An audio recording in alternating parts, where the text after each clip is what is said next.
सर्व समाज बांधवांना क्रांतिकारी जय लहुजी, जय भीम, जय छत्रपती शिवाजी महाराज, क्रांतीसूर्य महात्मा ज्योतिबा फुले, क्रांतीज्योती सावित्रीबाई फुले, आद्य क्रांतिगुरु लहुजी वस्ताद साळवे, राजमाता जिजाऊ, माता अहिल्यादेवी होळकर, सर्व महापुरुषांना महामातांना अभिवादन करून जगदविख्यात साहित्य सम्राट लोकशाहीर अण्णाभाऊ साठे लिखित कादंबरी चित्रा या चित्राचा भाग क्रमांक 4 आपण या ठिकाणी सुरुवात करत आहोत. नियमाप्रमाणे सूर्य बघून वर आला होता.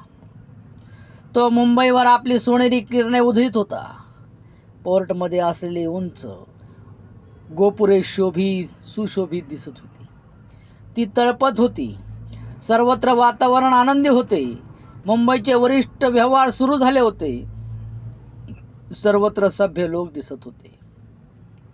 सुंदर फ्रेमचे चष्मे, उंची तिरकुट साहेबांची तिरप्या टोप्या सर्वत्र दिसत होत्या.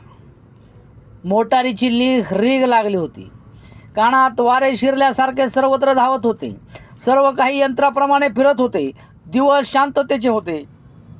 नुकतीच 1 मे 1945 रोजी रशियन सेना बर्लिनमध्ये शिरल्यामुळे व तिने हिटलरचा चक्काचूर केल्यामुळे ॲग्लो फ्रेंच साम्राज्यवादाच्या पाठी लागलेला भस्मासूर नष्ट झाला.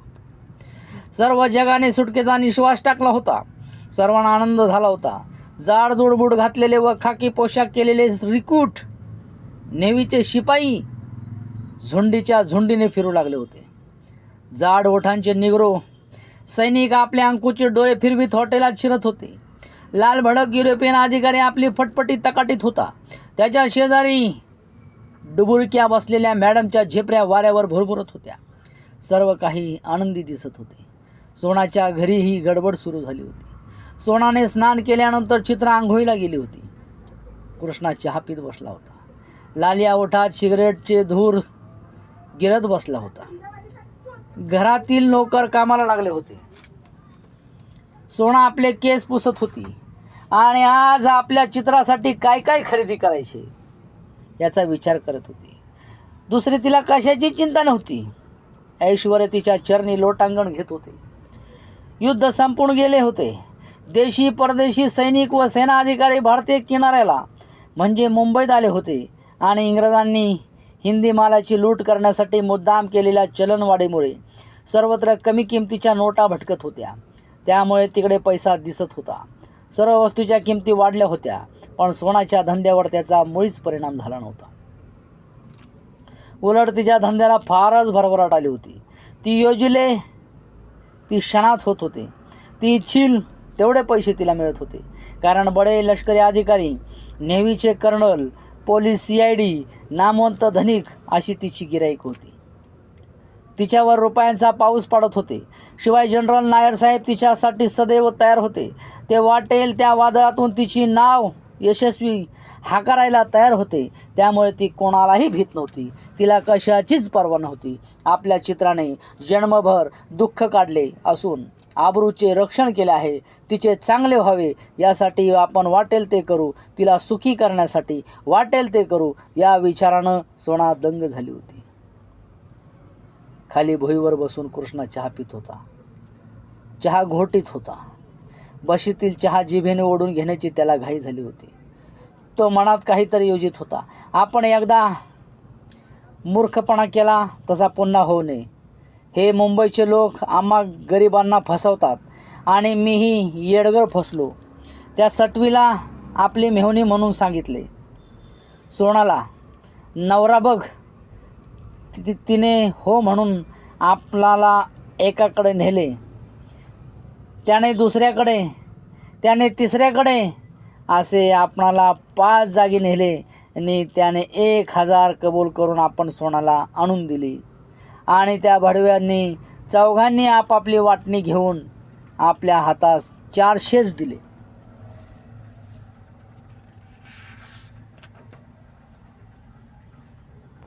त्यांनी मला फसवले. आता काय? आता आपण त्या मधल्या 4 वर्णांना चुकवून सरळ आलो आहोत. पण आता सोनाबाई आपल्या हातावर किती रुपये देणार कोण जाणे. जे काही मिळणार असतील ते लवकर मिळून आपण इथून लवकर जावे असेच त्याला वाटत होते. आणि समोरच्या खोलीत लालिया रखरखी दृष्टीने सोनाकडं पाहत बसला होता. चित्रा आंघोळ करून आली. नंतर सोना आणि चित्रा चहा पीत बसल्या. जवळत कृष्णा बसून ॲटेज सिगारेट ओढत होता. तो सोनाला काहीतरी सांगणार तोच दाराची घंटी घणघणली आणि जनरल साहेब आले. आणि कृष्णाचे विचार परत त्याच्या पोटात पाहिले आणि तो मोकाट सोडीत पाहू लागला. हॅलो सोना, जनरलने कुर्यात उभे राहून म्हटले. बरं आहे साहेब. सोनाने गोड स्मित करीत त्याचे स्वागत केले. चित्रा उठून उभी होती. ती पलंगाला टेकून त्याच्याकडं बारीक नजरेने पाहत होती. आणि ही मंडळी कोण, जनरलने विचारले. स्वारी खुशीत होती. त्याने कृष्णाला रुमाल कोट न्याहाळून घेतला. ही माझी चित्रा, माझी बहीण, आणि हे माझे मामा. सोनाने त्यांची ओळख करून दिली. जनरलने आपली खुजी मान नमून नंदीबाईला प्रमाणे केले आणि हातातील सिगारेटचा डबा, काड्याची पेटी, चष्मा, आपली चामड्याची पिशवी वगैरे सामान ठेवून तो एका खुर्चीवर विराजमान झाला. त्याने चित्राच्या पाठीवरून पार मांड्यापर्यंत लोंबणाऱ्या केसाकडे पाहून आपल्या भोंड्या चकचकीत डोक्यावर हात फिरवला. त्याबरोबर सोना मोठ्याने हसली आणि जनरल चमकला. का का हसता का, सोना त्याने विचारले. नाही म्हटलं, तुम्ही चित्राचे केस पाहून आपले केस चापचून पाहता, मग त्यात हसायला काय झालं. जेव्हा मी शाळेत होतो तेव्हा माझी हातभर शेंडी होती, जनरलने खुलासा केला. तेव्हाची शेंडी आता पाहता, सोना म्हणाली. तसं नाही, पण मला लांब केस फार आवडतात. हो, मी सर्व जग फिरलो, मी सारा सागर पालथा घातला, पण आमच्या मद्रासमध्ये जसे स्त्रियांना केस असतात तसे मुळीच पाहिले नाहीत. ज्या ज्या देशात आमचे जहाज गेले त्या देशात पुष्कळ पोरी माझ्या मागे लागल्या, पण त्या मला मुळीच पसंत नव्हत्या. का तर त्यांना केस नव्हते. जर त्यांना मी इकडे आणलं असतं तर एक जहाज भरलं असतं. हो, एक फलटण झाली असती, असे म्हणून हा हा हा हा हा हा करून मोठ्याने हसू लागले. असं काय, मग बरं आहे ना आता, सोना हसत म्हणाले. खरं सांगू का, तसं म्हणाल तर मुळीच बरं नाही. मी म्हणतो ती लढाई सुरू असती तर बरं झालं असतं. जनरल गंभीर होऊन चेहरा करून म्हणाला. का बरं साहेब, कृष्णा आश्चर्याने म्हणाला. का म्हणजे काय, ते आमचं काम आहे, जनरल उत्तरला. कसलं, माणसं मारायचं, कृष्णाने विचारले. हो, आमचं काम माणसं मारायचं आणि माणसांचं काम मरायचं. त्यासाठी आम्हाला पगार मिळतो, जनरल पटवून देण्याच्या तळमळीने म्हटला. पण साहेब, माणसांनी तरी का बरं मारावं आणि तुम्ही त्यासनी का बरं मारावं, कृष्णा दडपून बोलला. का मारावं मामा, आम्ही सरकारी हुकूम पाळतो, म्हणजे हुकूम देतो तो तुम्हाला नाही समजणार. जनरलने मामाला नातेस लावले आणि मामाची स्वारी आज आनंदून बोलत होती. म्हणून तर तुम्हा लष्करी लोकांची मौज आहे. सोनाने पुन्हा त्याला मूळ मुद्द्यावर आणला. कशाची मौज, सारच आता रडत आहेत. आमचे नेव्ही आताच कुरकुर करू लागले आहेत. का हो, काय झालं. दुसरं काय, पगार, अन्न, कपडे यासाठी, जनरल म्हणाला. मग भानगड आहे तर, कृष्णा उद्गारला. चालायचंच, लष्करी डिपार्टमेंट आहे, जनरल म्हणाला. लढाई संपली त्यामुळे हा प्रकार झाला. फ्रान्स, इंग्लंड, ट्युनिशिया सर्वत्र आम्ही फिरलो, पण कोणीही कधी कुरकुर केली नाही. आणि आता इथं परत किनाऱ्यावर येता जो तो काही ना काही कुरापत काढून आपल्यावरच्या वरिष्ठ अधिकाऱ्याला धमकावतो, तो त्यांच्या वर्षाला डाफडतो, तर तो त्याच्याही वरच्या अधिकाऱ्याला गुरगुरतो. जनरल मन सोडून बोलला. आणि मग तो वरचा अधिकारी काय बोलतो, सोनाने प्रश्न केला. तो ना, जनरल म्हणाला, तो खालच्या अधिकाऱ्याला एक लाथ देतो, मग तो खालचा आपल्या खालच्या कर्नलला 2 लाथा देतो, मग कर्नल यात एक पदरची घालून मेजरला 3 लाथा देतो, मग मेजर त्या तिन्हीत आपली एक घालून खाली 4 लाथा देतो, आणि मग खालचे सर्वत्र लोक लाथा झाडू लागतात. असे म्हणून जनरल हसू लागला. त्याने सिगरेट काढून एक कृष्णाला दिली आणि एक स्वतः शिलगवली. हे गृहस्थ जसे हुद्द्याने मोठे होते तसे ते अंगापिंडानेही मोठे होते आणि त्यांचे काळीजही दांडगे होते, परंतु नेहमी विनोदी बोलणं त्यांना आवडत होते. ही मंडळी आली. आली आहे, यांना मुंबई दाखवायची आहे. सोनाने हळूच विषय काढला. हो दाखवा ना, काय हरकत आहे असे म्हणून त्या जनरलने आपली चामड्याची पिशवी सोडली आणि करकरीत नोटाचे पुडके सोनाला दिले. तो अधूनमधून चित्राकडे चोरट्या नजरेने पाहत होता. चित्रा स्तब्ध उभी होती. ती त्याच्या बाता शांतपणे ऐकून घेत होती. अरे हो, तो लालिया कुठं आहे? जनरलला एकदम आठवण होऊन तो म्हणाला आणि आतल्या खोलीत कितीतरी वेळचा कान पाडून ऐकत बसलेला लालिया पोटाचा नगारा पुढे करून आला. काय लालिया, ठीक? जनरल गुलगुरला. होय ठीक.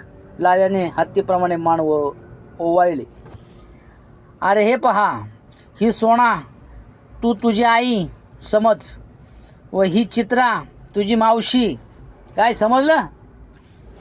नाहीतर पिस्तुलातील सर्व गोळ्या तुझ्या पोटात जातील. जा, जनरल फुसफुसत म्हणाला. मागापासून शांत विनोदी बोलणारा माणूस एकदम भडकला. त्याच्या भुवया खालवर होऊ लागल्या आणि त्याचे कान थरथरू लागले. त्याची मुद्रा उग्र झाली. लालिया काहीच न बोलता आपल्यावर मानेवर आपले हात ठेवून मंद गतीने पुन्हा आत गेला.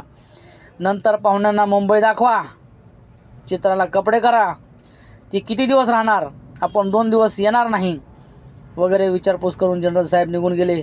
नंतर त्या सर्वांची जेवणे झाली आणि संध्याकाळी चित्राला मुंबई दाखवायचे ठरले व थोड्या वेळ सर्वजण विश्रांती घेत पडले. चित्रा, तुला एक गोष्ट सांगू? सोनाने पडल्या म्हटले. त्या दोघीच एका खोलीत पडल्या होत्या. हो सांग की. माझं जे काय आहे हे बरं नाही. का? कसं? चित्राने आश्चर्याने विचारले. मला मामाने इथं विकलं आहे. कसं? लग्न केलं तुझं? चित्रा म्हणाली. नाही, मामा फसला नि मीही फसले. कशी? मी फार वाईट काम करीत आहे. सोना रडू लागली. मग आता आता आता काहीच करता येत नाही. पण तूही बरं नाही केलंस. सोना म्हटली. मी काय केलं? चित्राने विचारले. तू तिकडं नीट वागली नाहीस. काय केलं? तू कोणाच्या तरी नादाला लागलीस. कोण म्हणतं? मामानं सांगितलं मला. खोटं आहे ते, विचार त्याला. चित्रा आता मात्र थोडी चिडली. तिला मामाचा राग आला. त्याने अक्काला विकली आणि मलाही त्याच कामासाठी इथं आणले आहे असे तिला वाटू लागले. मग तुला इकडं का आणली त्यानं? सोना म्हणली. तेही तू त्यालाच विचार, चित्रा रागाने म्हटली. सोना गप्प झाली. आपल्याला इथं देऊन पैसे घेऊन गेला आणि आता चित्रालाही हा घेऊन आला आहे. आपली आई एकटी पडली. आता तिचे काय होत असेल? हे सारे मामाने का केले? सोनाला त्याचा राग आला. तिला वाटले त्याच्या मुस्काडीत देऊन त्याला हाकलून द्यावे, परंतु तिला तसे करता येत नव्हते. आपण त्याला दुखवून घालवला तर तो आईला छळील, आईचे हाल होतील. आपली आई इथं येईपर्यंत, चित्राला एखादी जागा मिळेपर्यंत आपण त्याला दुखवू नये हेच बरे. सोना विचार करीत पडली. तिने याचा पुष्कळ विचार केला. चित्राला मामाने केलेली बदनामी ऐकून व सोनाला विकलेली बातमी ऐकून फारच वाईट वाटले. जो तो आपले काळीज कापणार आहे. आपण गरीब आहोत म्हणून, आपल्याला कोणीही धनी नाही, आपली आई म्हातारी आहे म्हणून हे सर्व चाललेले आहे. हे किती दिवस चालणार? जर आता आपणालाही विकले तर मग आपले काय होणार? आपले लग्न करतो म्हणून मामाने आपल्याला इकडं आणले. आपली आई वनवासी केली आणि इथं सर्वच काही निराळे आहे. हा लालिया भयंकर माणूस कशाचाच पाहत आहे. तो जनरल का कोण, तोही जिव्हाळ्यात चाटीत आहे. आणखीन असे किती येतील कोण जाणे. मग आईने सांगितलेले त्याचे काय? ती तर म्हणत होती जेवाच्या मोलाना आबरू जप. इथं तर आपण वाघाच्या दाढेखाली आहोत. मग आबरू कशी जपावी? चित्रांचे हृदय धडधडत होते. ती विचार करीत होती. तिला मामाची चीड आली होती. 5 वाजले आणि सोना उठली आणि फिरायला जाण्यासाठी तयार झाली. चित्राला नवीन कपडे करून स्वतःला टापटीपशीर पोशाख करून ती कृष्णाला म्हणाली, मामा मी चित्राला मुंबई दाखवून आणते. तुम्ही आणि लालिया घरी राहा किंवा सिनेमाला जा. आम्ही करतो काहीतरी खरं, पण मला घरला घालवायचं करा. कृष्णा म्हणाला. त्याला आपणाला किती पैसे मिळणार याची हुरहुर लागली होती आणि त्या लालियाचा भेसूर चेहरा त्याच्या कपाळात बसला होता. आज 2 दिवस रोज उठून तो त्याच्याशीच बोलत बसत होता. 2 दिवसात तुम्हाला पाठवितो, सोना म्हणाली. बरं हो, पाठवाच मला, कृष्णा केविलवाणी चेहरा करून म्हणाला. सोना व चित्रा बाहेर गेल्या. लाल्याने घड्याळाकडे रागाने पाहिले. जणू त्याला वाटत होते याने लवकर आपले काम करावे. त्याची मंद गती त्याला नकोशी झाली होती. त्याला दिवसाचा प्रकाश नकोसा झाला होता. त्याला रात्र हवी होती. तो अंधाराची वाट पाहत होता. चित्रा त्याला गोड दिसाऐवजी ती त्याला जालिम विषयाप्रमाणे भासत होती. म्हणून तो आज बेचैन झाला होता. त्यात त्याला त्या जनरल सकाळीच चित्रासमक्ष टाकून बोलून त्याचा अपमान केला होता जनरलने. म्हणून काही का होईना आज आपण आपले काम करायचेच असे त्याने मनाशी निश्चय केला होता. म्हणून तो वारंवार घड्याळाकडे पाहत होता. आज रात्री चित्राचे काय होणार याच्या विचारात तो बसला होता. सोना व चित्रा मोटारीत बसून फिरत होत्या. मोटार रबरी चेंडू धावतल्याप्रमाणे धावत होती. बोरी बंदरहून पुढे भेंडी बाजार, भायखळा आणि मग दादरला मोरगळा घेऊन ती टिळक पुलावरून माहीमला गेली आणि पुन्हा मागे फिरून परत निघाली. मोटार धावत होती. जागोजाग थांबून चित्राला याचे काय नाव, त्याचे काय नाव असे विचारत होती आणि चित्राला सोना सांगत होती. चित्रा बारीक दृष्टीने सारे दिसेल तेवढी मुंबई पाहत होती. पण तेवेळी गाडीत दिसलेले गबाळे लोक तिला कुठेच दिसत नव्हते. त्या पाण्याच्या पिशव्या, ती मळकी लुगडी, पोटासाठी धावपळ, शेंबडी, उघडी नागडी पोरं, गाठी बांधून सांधलेले दोरे हे सारेच कुठे गडप झाले होते. का ते सर्वच लोक इथं आल्याबरोबर असेच आपल्यासारखे आपल्याप्रमाणे जरीचे कपडे घालून मोटारीत बसून मुंबईत विलीन झाले याचा ती विचार करीत होती. माणसाने गजबजलेली मुंबई, विजेच्या दिव्यांची गर्दी, निरनिराळ्या पोशाखातील लोक, मोठमोठ्या इमारती, डांबरे रस्ते हे सर्व पाहत पाहत मोटार पाथे सिनेमा पडून आपेरा हाऊस समोर थांबले आणि पुन्हा चौपाटीकडे भिरभिर निघाले. जिकडे तिकडे सहल करणाऱ्या लोकांची गर्दी झाली होती. लोक पाय ओढीत इकडून तिकडे जात होते. भेळवाल्यांनी गोंगाट केला होता आणि त्याच गर्दीत लोकमान्य टिळकांचा उंच पुतळा खिन्न उभा होता आणि समोर मुंबईचा पुरातन शेजारी लाटांचे डोंगर उधळीत होता. जणू त्याने तो भयंकर खेळ सुरू केला होता. सागराला भरती आली होती. वारे जोरजोरात येत होते. चित्राने क्षणभर त्या सागराकडे पाहिले आणि ओठावरून जीभ फिरवली आणि ती चौफेर पाहू लागली. टिळक पुतळ्यापासून ते चर्चगेटपर्यंत समुद्राच्या कडेने बाकदार अशी दिव्याची रांग लागली होती. जणू एखाद्या सुंदर स्त्रीच्या गळ्यात रत्नमालांची मालाच रुळत होती. चित्राला आनंद झाला. आपण आज सारे मुंबई पाहिले. अफाट मुंबापुरीचे विशाल वैभव पाहिले. किती सुंदर मुंबई आहे ही. आपल्या गावात आणि मुंबईत किती निराळेपणा आहे. सर्व आनंदी आनंद आहे आणि चित्राला आनंद झाला. नंतर सोना आणि चित्रा एका बाकावर बसल्या. बाकावर बसून त्या दोघी समोर त्या प्रचंड सागराकडे पाहत होत्या. गार वारे भरभरत होते. शुभ्र लाटा धावत येत होत्या आणि किनाऱ्यावरच्या वाळूवर थांबून परत जात होत्या. जणू त्या किनाऱ्यावर दम घेऊन असा निश्वास टाकून निराश होऊन परत फिरत होत्या. सागरही आपली हालचाल हळूहळू करीत होता. तो लखलखत होता. जणू पुष्कळ दौड मारून तोही दमला होता. आणि समोर लोकमान्य टिळकांचा पुतळा उभा होता. त्यांची कायाकृती अचल खडी होती. जणू तो महाराष्ट्राचा वीर पुरुषही चालून चालून दमला होता. पाठीमागून मोटारीची रीग लागली होती. त्या आपल्या देवाचा प्रचंड झोत भिरकावीत कुरकुरत निघाल्या होत्या. चित्रा स्थिर बसून विचार करत होती. ही मुंबई किती सुंदर आहे. पण इथं माणसे विकतात. माणसं माणसांना विकत घेतात. जर तसेच आपले झाले तर मग तिचे काळी चरखले. नंतर त्या दोघी उठून घराकडे निघाल्या. घरात कृष्णा व लाल्या हे दोघे होते आणि शेठ कांतीलाल नावाचा एक सोनाचा व्यापारी असे तिघेजण बसून सोनाची वाट पाहत होते. कांतीलाल हा वयाने 50च्या आत होता. तो नाकातोंडाने नावाप्रमाणे देखणा होता आणि त्याच्या सुखवस्तू जीवनामुळे त्याचे वय 50 आहे असे मुळीच वाटत नव्हते. आज सोनाची वाट पाहत बसला होता. त्यात सोनाची बहीण आल्याचे समजता त्याला बसणे भाग पडले होते. एकदा ती कसली आहे हे डोळ्याने पाहून मगच जावे या हेतूने तो तिष्ठत बसला होता. पण त्या तिघापैकी कोणीच कोणाशी बोलत नव्हते. जो तो आपापल्या मनात कसला तरी विचार करीत होता. सोनाचे आपणाला 400 मिळाले, आता चित्राचे 800 तरी मिळावे या विचारात कृष्ण होता. आणि आता हा कांतीलाल चित्राला घेऊन जाणार, चित्राला त्याच्या ताब्यात देणार आणि आपण जे योजून ठेवले आहे ते सारे ढासून पडणार. त्यासाठी काय करावे या विचारात लालिया खिन्न होऊन बसला होता. बरोबर 9 वाजले आणि सोना आली.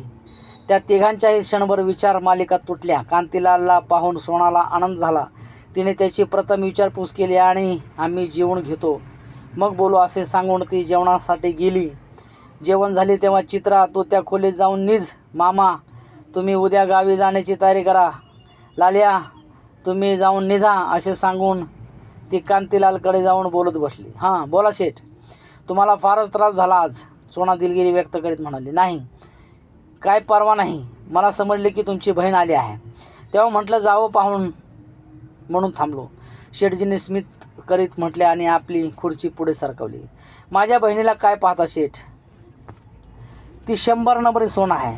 सोना स्वाभिमानपूर्वक चित्राची तारीफ करत म्हणाली. वा वा, हे काय असणारच की हो. अहो, याच सोन्याचा तो एक तुकडा असणार. मग तो काय नकली असू शकतो थोडाच, असे म्हणून शेठजींनी सोनाला मोठेपणा दिला आणि सोनाला आनंद वाटला. ती गोड हसत म्हणाली, मग तुमचं काय म्हणणं आहे, तुम्हीच सांगा, मी काय करू ते. शेठ अगदी हळू स्वरात म्हणाला आणि कान टवकारून ऐकू लागले. हे पहा शेठजी, मी तिला या माझ्यासारखी वेश्या म्हणून इथं ठेवणार नाही. मी तिला एखाद्या कायमचा नवरा करून देणार आहे.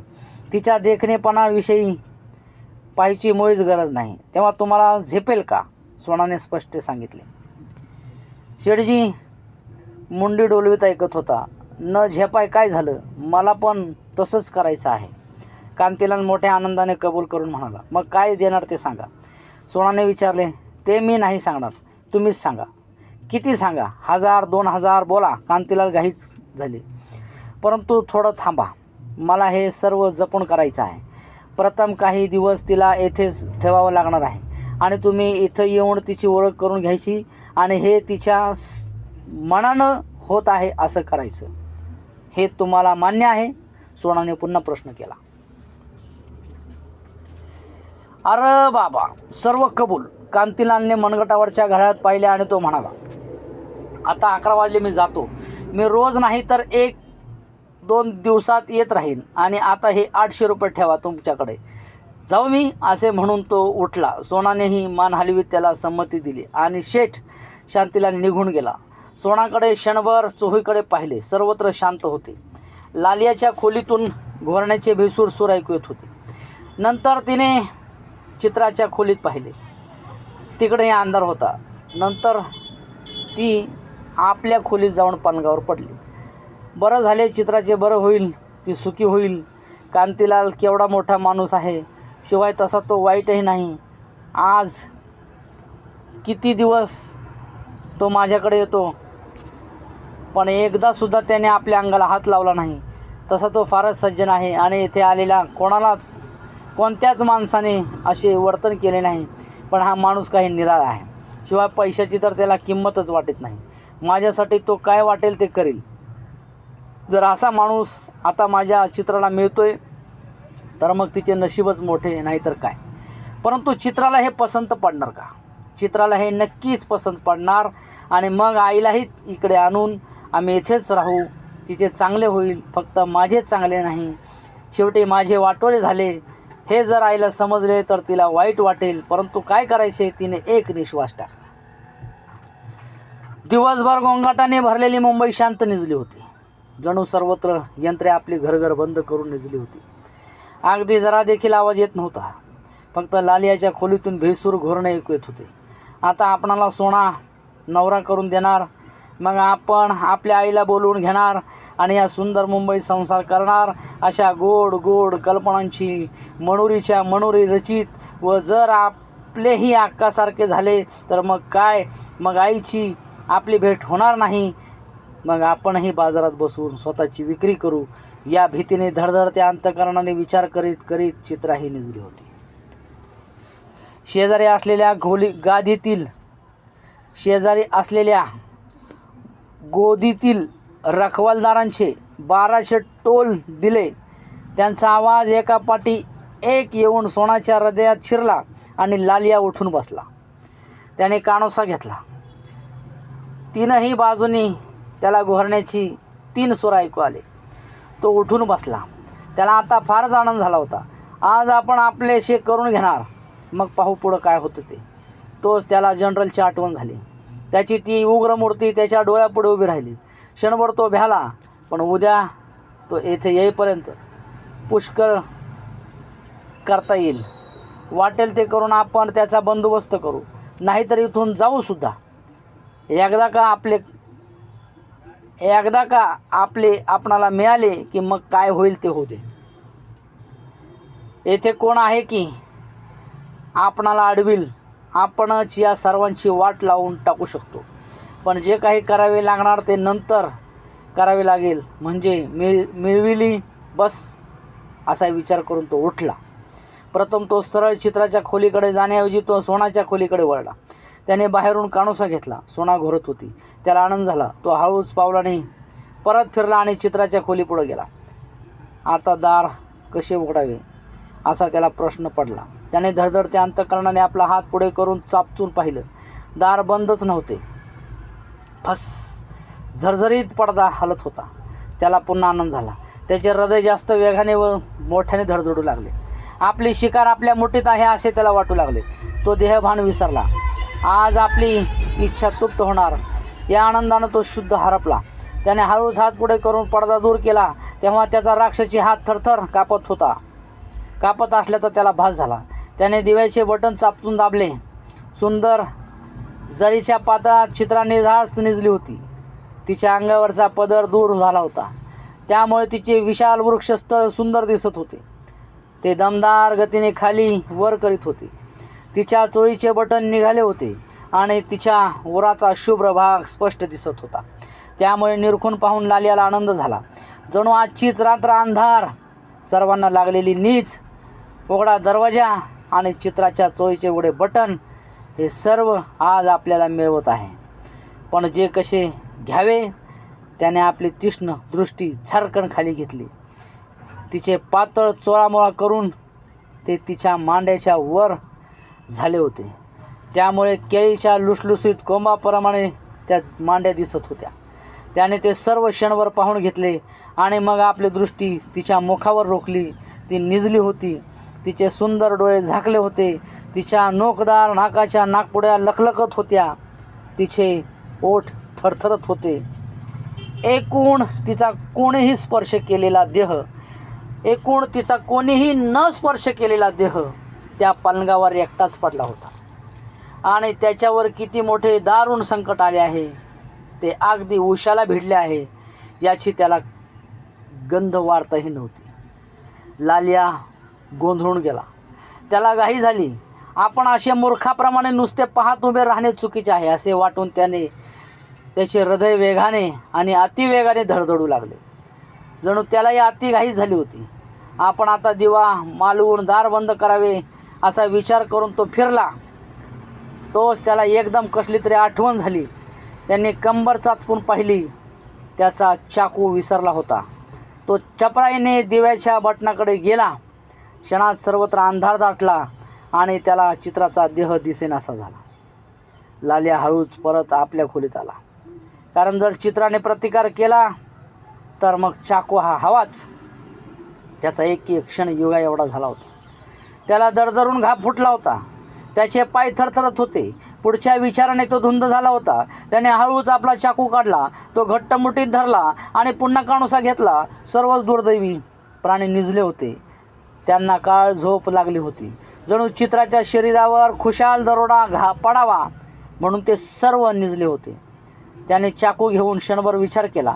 चाकू आत्ताच खोलून घ्यावा, नाहीतर पुन्हा तेथे अडचण पडेल. तसे होणे बरे नाही. तो चाकूचे पाते चाचपू लागला. परंतु कोणालाही पुढच्या घोर प्रसंगाची कल्पना नव्हती. कृष्णा तर जोरजोराने घोरत होता.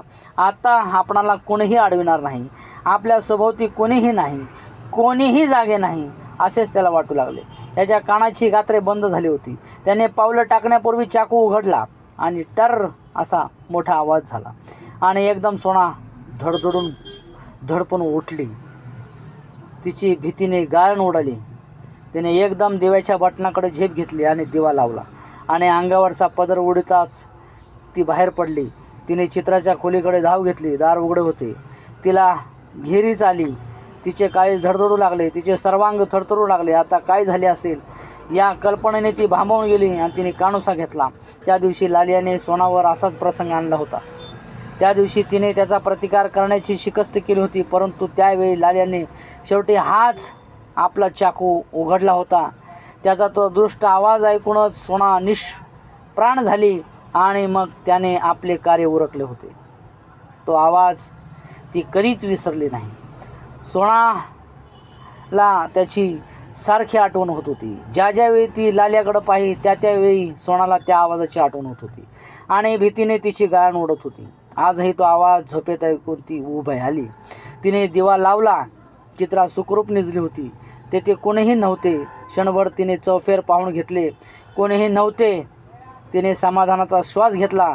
चित्राच्या अंगावर घातले आणि ती खुर्चीवर बसली. ती लाल झाली होती. दोन्ही हाताने तिने आपले तोंड चोळले. तिची दृष्ट दाराकडे गेली. ती चटकन उठली आणि तिने दार बंद करून घेतले आणि ती पुन्हा बसली. आवाज तोच चाकूचा आणि तोही लालियाचा, परंतु येथे तर काहीच नाही. मग काय आपणाला तो भास झाला की आपण झोपेतच दचकून उठलो. ती पुन्हा उठली. दार उघडून ती लालियाच्या खोलीपाशी आली. मामा, सोनाने हाक मारली. अहो. कृष्णा उठून बसला. इकडे या जरा. कृष्णा उठून बाहेर आला. ती दोघेही चित्राच्या खोलीत म्हणाली, हां मामा, तो लालिया काय करीत होता? सोना, तो रात्रभर जागा आहे. सारखा आत बाहेर करतो. आता वाजलं काय? तो आधी बाहेर आला, मग परत आला आणि खिशात काहीतरी घेतलं. उशिरा उभा होता आणि मग वाजलं. कृष्णानं सांगितले. तुम्हाला जाग कधी आली? मी रात्रभर जागाच आहे. मग उगाच मेल्यावानी पडलोय नव्ह का? बरं जा निजा. आमचं दुसरंच बोलणं झालं म्हणावं गावचं. बरं, पण माणूस मोठा खवीस दिसतोय असं म्हणून कृष्णा उठला आणि आपल्या अंथरुणावर जाऊन पडला. सोनाने दरवाजा बंद करून घेतला आणि तेही चित्राच्या जवळ निजली. आज अन्याय झाला असावा. तिने दरवाजा बंद न करता तसेच निजून घात करून घेतला होता. आज पण पुढे काय करायचे? पुढे किती दिवस जपायचे? अशाच एखाद्या दिवशी जर घात झाला तर काय करायचे? आणि हा राक्षस, सोना विचार करीत पडली होती. चित्राला काही माहीत नव्हते. लालिया स्वतःला हजारो शिव्या देत होता. तोंडावर मारून घेत होता. तो कडत होता, पेटला होता. स्वतःला मूर्खपणा करून आलेली सुवर्णसंधी दडवली म्हणून त्याचा हिरमोड झाला होता. जर आपण आपला चाकू विसरलो नसतो तर, आणि तो जर उघडला नसता तर किती बरं झाले असते. पण साल्या चाकूने दगा दिला. लालिया विचारमग्न पडला होता. त्या शांत रात्री तिने 3 निरनिराळे विचार सुरू होते. चित्रा मात्र बिनघोर निजली होती. तिच्या तोंडातून पाहून सोना पुटपुटली. अशा दृष्ट निद्रेनंच ही आपली वाटोळ करून घेईल असं तिला वाटलं आणि अशा पद्धतीने जगद्विख्यात साहित्य सम्राट लोकशाहीर डॉक्टर अण्णाभाऊ साठे यांची कादंबरी चित्रा या कादंबरीचा भाग क्रमांक 4 या ठिकाणी समाप्त होतो. चित्राच्या आयुष्यातील थरारक प्रसंग ऐकण्यासाठी आपण माझ्या चॅनलला प्रोफेशनल सक्सेस अकॅडमी या यूट्यूब चॅनलला आपण सबस्क्राईब करा. एवढीच आपल्याला विनंती करून मी या ठिकाणी तुर्तास थांबतो. धन्यवाद.